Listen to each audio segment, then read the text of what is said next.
part 3 of the 3 steps of patient and business success. So, this has been good. We've had a 30-minute video. I think they get shorter and shorter, and today's going to be the shortest one. Yet what's funny about today is everybody starts here. When you do this in order, this should be the shortest phase, the least amount of work. It's going to be work over time, but not a pile of work. All right. So let's get started here. But I want you to understand that if you do this in the order that I have showed you, then you create, as with everything else, less work for yourself downstream. Nobody does the work this step before. All right. Jerry, I want to stop my cancels. I want you to help me with my cancel calls.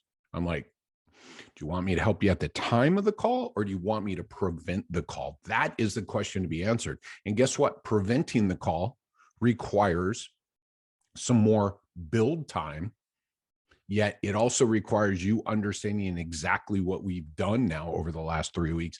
And then you can make the right change at the right place, a long-term change. So the ROI on your time, money, or energy to go upstream and stop the cause of it will be far greater than one-offs trying to manage a cancel call, right? This is the structure I'm giving you. Again, I've heard this analogy a lot. I've been saying this for a long time, this ecosystem of your business, right? Instead of jumping in the water to keep saving babies floating by, go upstream and figure out who's or why are they in the water in the first place. That's what we're doing here. Why are people canceling? Why are people no-showing? Why are people dropping off? Why aren't people completing plans of care? Why are we getting crappy reviews, right? Why are my providers burning out? It's all of this, all of this. You want to prevent provider burnout? Go upstream. Start preparing people better to arrive, pay, and stay. That will decrease provider burnout. You heard it here today. And I'm going to do a whole one on that because I got caught up in a discussion yesterday, right? We got to train the providers more. We got to train the providers more. We got to train the providers more, right? I've gotten away from this word therapeutic alliance because it's ego driven. It's that only we can build trust. Think about that for a second. I've been in this profession in healthcare for over 28 years. Therapeutic alliance. Yeah, always said therapeutic alliance. That's a provider. No one else can chip in. Nobody else worries about anybody else.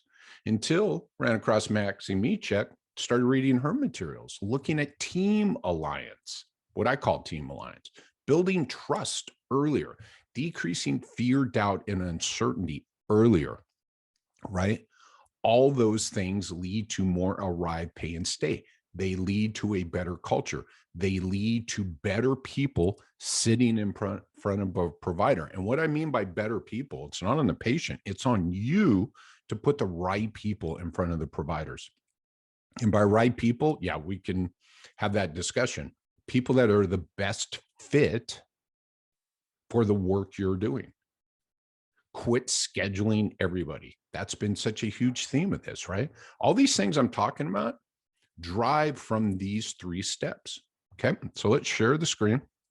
All right, the 3 steps, all right, patient business success, part 3. We're going to do a review here. And by the way, it's going to be mostly review today because, like I said, today is the shortest conversation. Because why?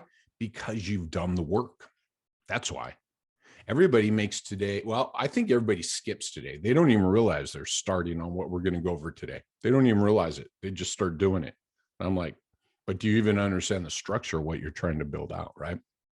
I've said this, your business is an ecosystem. If you take nothing else away from this, always be thinking about the step before and the step after. How what I do today will impact tomorrow?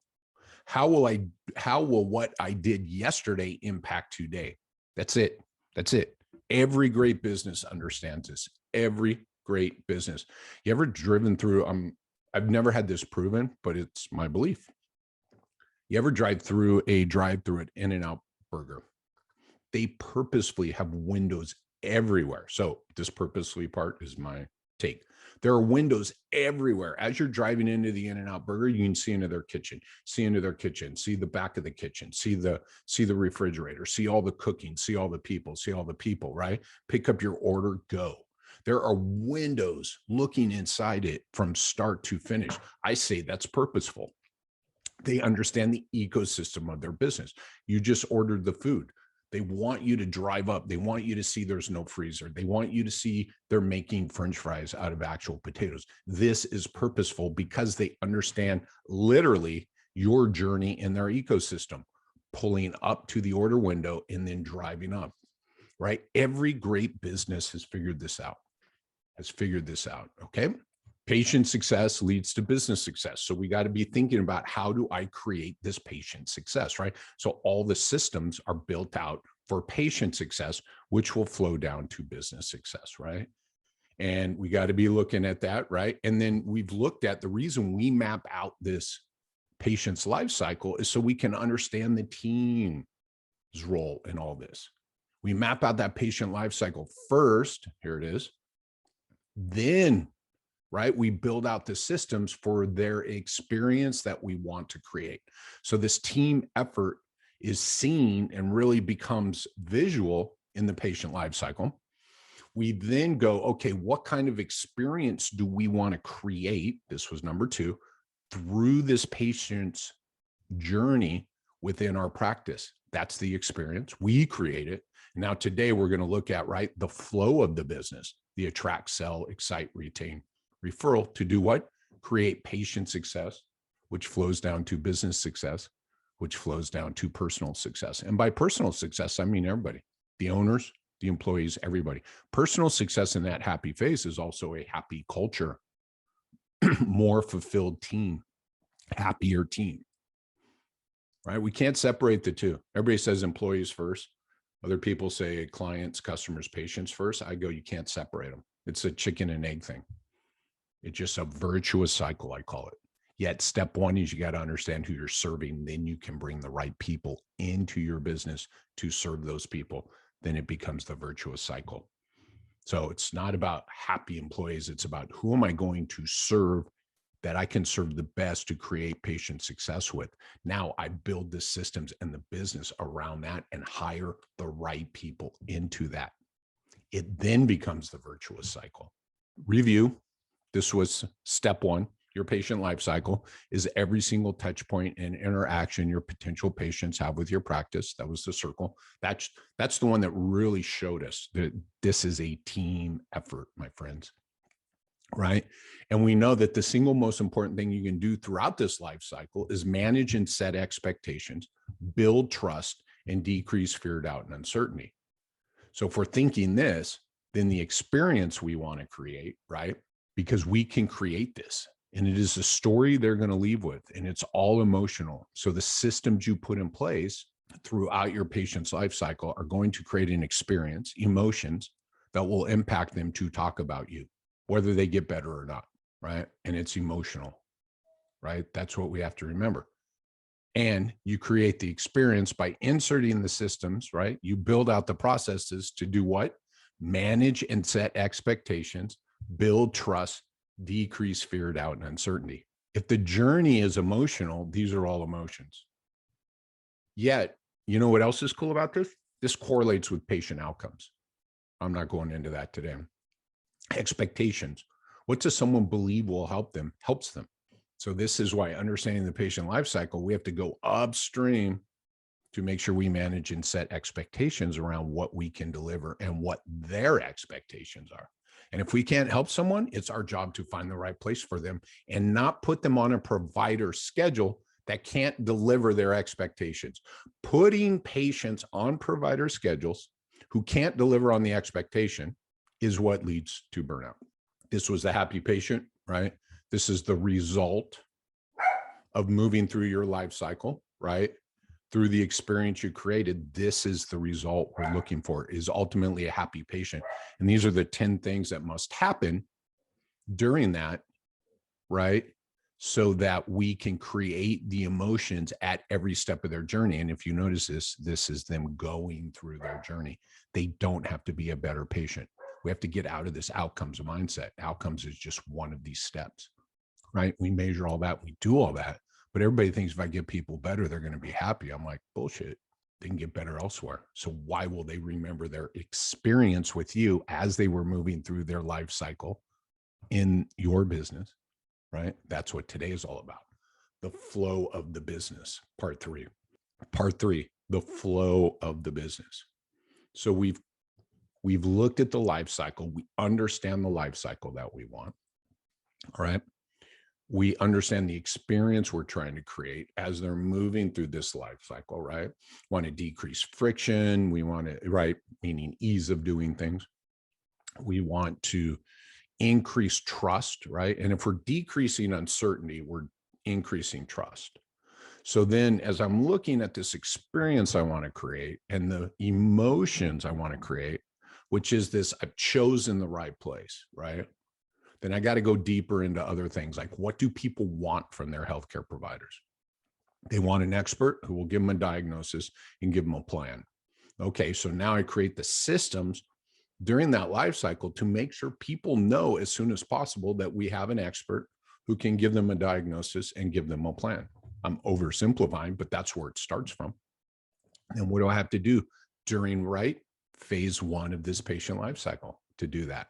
Then what do I have to do after they arrive during phase two of this life cycle, right? This is overlaying the patient life cycle. Think about it, right? I'm not going to show it again.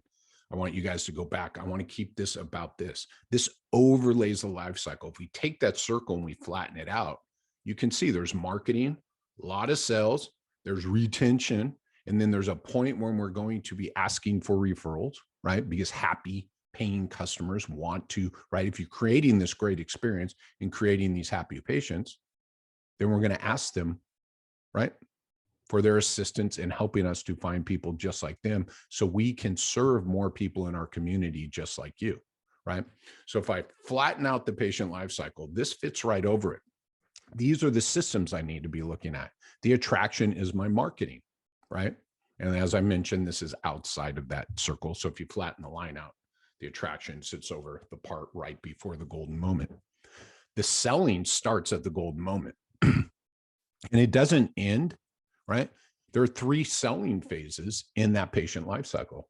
There's the pre-arrival phase, the red. There's the evaluation, the selling the plan of care, agreement and selling plan of care. And then there's completion of plan of care. So there are three sales cycles in that patient life cycle. At the same time, right, we put our retention systems in place and then we look for referrals. And again, if we're doing this, right, you can see the arrows going back.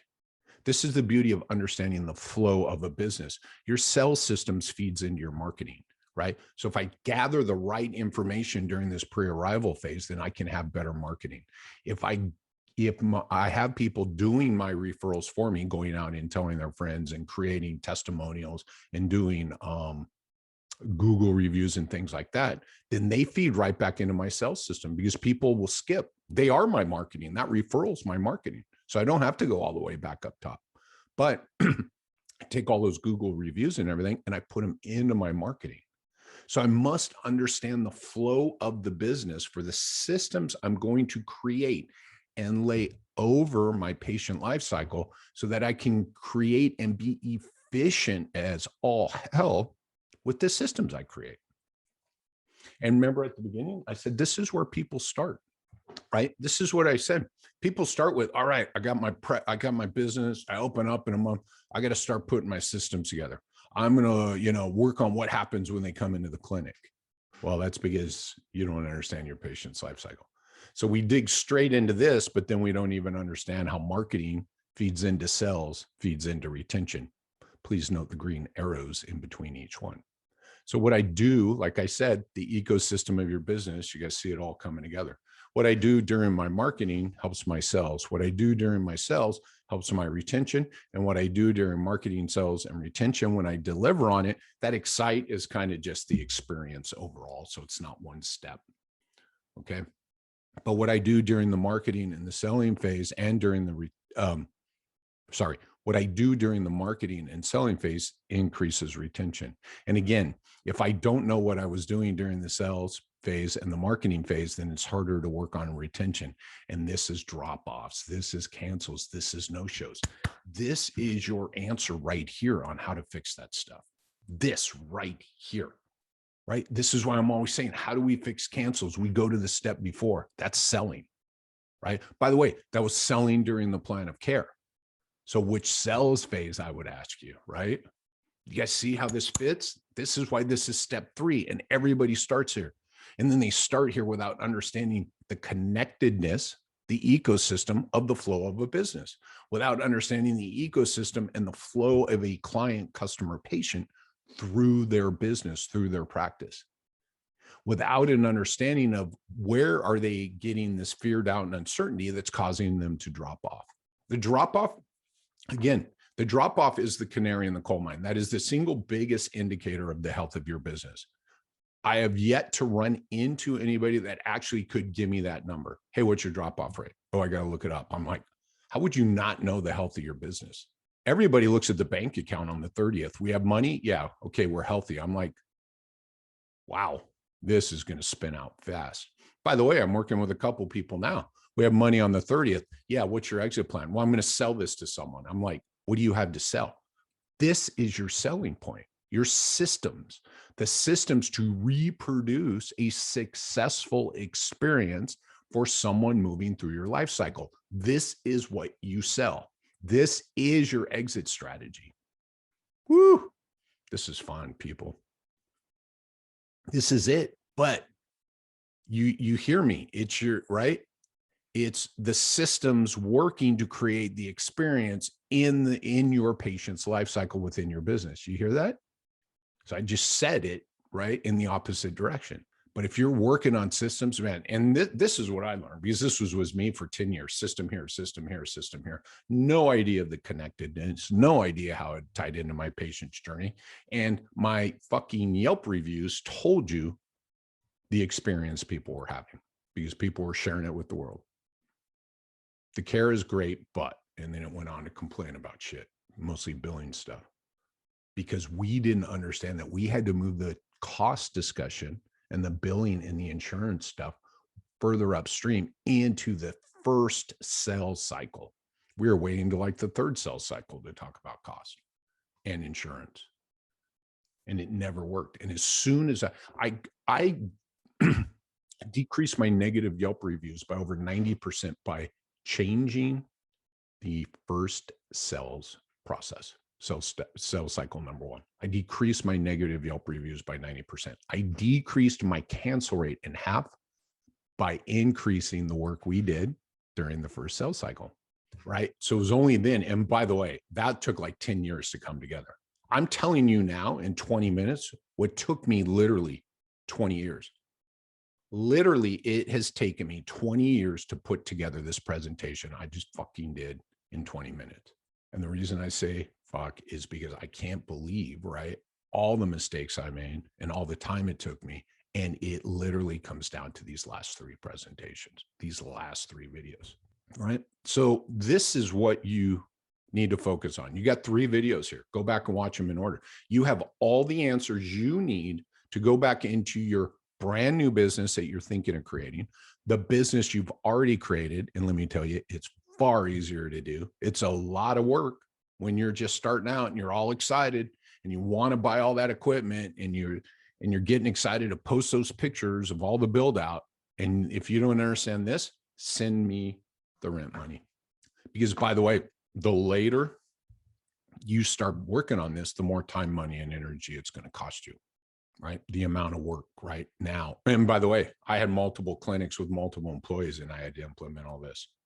My turnover was insane, right? Because I had hired people into a different system, put all this stuff together, and people like, what's this? I don't want to work here. Rightfully so. That was on me because I hadn't done the work.